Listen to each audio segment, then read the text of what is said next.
अच्छा। गणपति बप्पा मोरया। महाराष्ट्र की गणपति पूजा जो है हमारे इस क्षेत्र में जम्मू कश्मीर में भी धीरे धीरे पैर पसार रही है। प्रारंभ में एक जगह गणेश उत्सव होता था, अब हर गली और हर मोहल्ले में, हर क्षेत्र के अंदर ये उत्सव हो रहा है।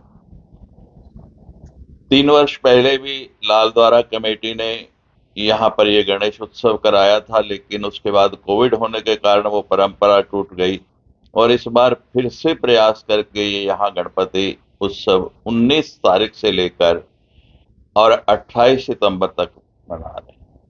19 तारीख को यहाँ भगवान गणपति की, विघ्न विनायक की बड़ी सुंदर दिव्य मूर्ति स्थापन की जाएगी। उसके बाद विधिवत ये कार्यक्रम प्रारंभ हो जाएगा। इस बार इन्होंने गणेश जी के पिता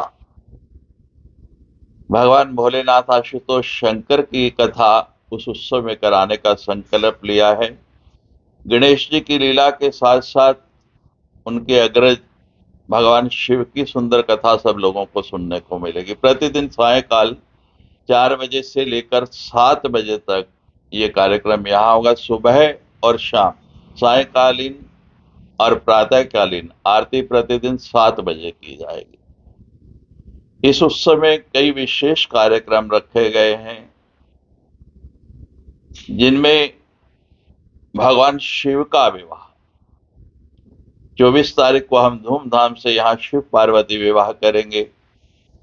उसके बाद 26 तारीख को भगवान गणेश का अवतरण करेंगे, उनका अवतार, उनकी कथा और भव्य उनकी लीलाओं का वर्णन करते हुए कि भगवान का जन्म कैसे हुआ, कई संदर्भ बताए गए हैं, उन सभी की चर्चा होगी।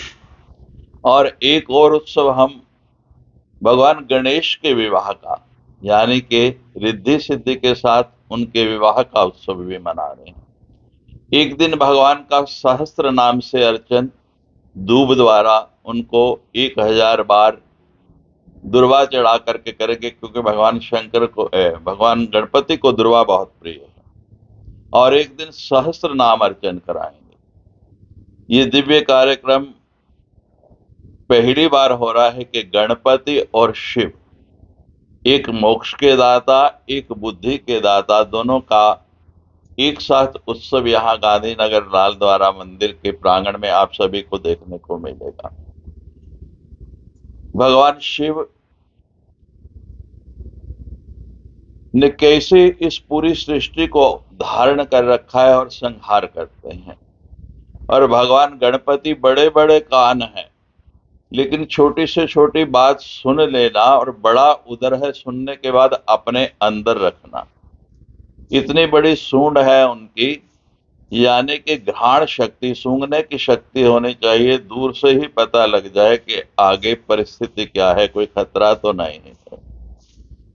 भगवान गणपति के 2 दांत हैं, एक दांत टूटा हुआ है, परशुराम के प्रहार के कारण वो दांत टूट गया, लेकिन वो केवल दिखाने के लिए दांत हैं।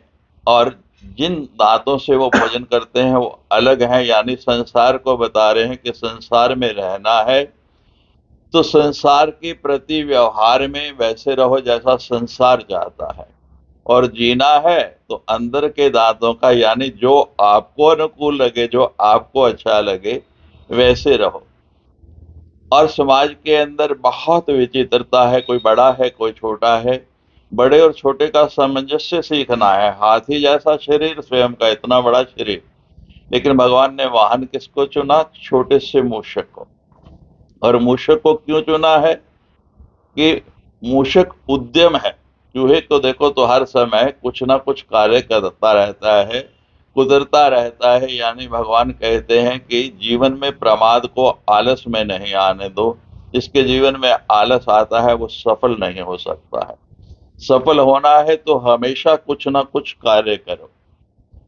भगवान को मोदक बहुत प्रिय है, और हमारे यहाँ तो कोई भी मंगल कार्य होता है, तरह तरह की विचित्र मिठाइयाँ आ गई हैं, बड़ी बड़ी सुंदर दुकानें खुल गई हैं, लेकिन आज भी शगुन होता है तो लड्डू का या मोदक का। तो भगवान कहते हैं मुझे वो प्रिय है जो सर्वत्र और सहज सुलभ है और जिसको गरीब से गरीब आदमी भी अर्पण कर सकता है। तो बड़ा सुंदर ये उत्सव यहाँ 8 दिन तक चलने वाला है। भगवान शिव की लीलाएं सुने। भगवान गणपति विराजमान हो रहे हैं, रिद्धि सिद्धि के दाता हैं, विघ्नों को दूर करने वाले हैं। जब कोई भी कार्य करो और उसमें रुकावट आए, विघ्न पड़े, तो हम कहा करते हैं कि भगवान गणपति को केले की माला, यहाँ गणपति विराजमान होंगे, 108 केले पिरो के उनको माला डालें तो आपके किसी कार्य में विघ्न नहीं आएगा। घर में बीमारी बहुत रहती है तो दुर्वा के 108 अंकुर जो हैं बांध के उनकी माला भगवान गणपति को, गजानन को डालोगे तो आपके यहाँ रोग नहीं जाएगा। और जिसको समृद्धि चाहिए वो 108 इलायची लेके, छोटी या बड़ी जो भी है, इलायची का मतलब इलायची है, उनकी माला बना के भगवान को डालेगा तो उसके यहाँ धन धान्य की समृद्धि हो जाएगी। और जो चाहते हैं कि मेरे यहाँ सदा ही खुशहाली रहे, मेरा परिवार आनंद से रहे, वो प्रतिदिन भगवान गणपति को दूध चढ़ाए। जैसे बहुत वर्ष पहले आपने घटना सुनी होगी कि भगवान गणपति हर मंदिर में स्वयं प्रकट होकर दूध पीने लग पड़े और टनों के हिसाब से दूध अकेले ही वो पी गए। तो जो परिवार में चाहते हैं कि पूरे परिवार में सुख शांति रहे, जहां जहां भी गणपति विराजमान है, जरूरी नहीं कि सभी लोग यहाँ आ पाएंगे, वहां वहां आप ये कार्य करें। गणपति आप पर प्रसन्न होंगे, आपके ऊपर अपनी कृपा करेंगे। और इस गणपति उत्सव के अंतर्गत इस समय में जो गणपति का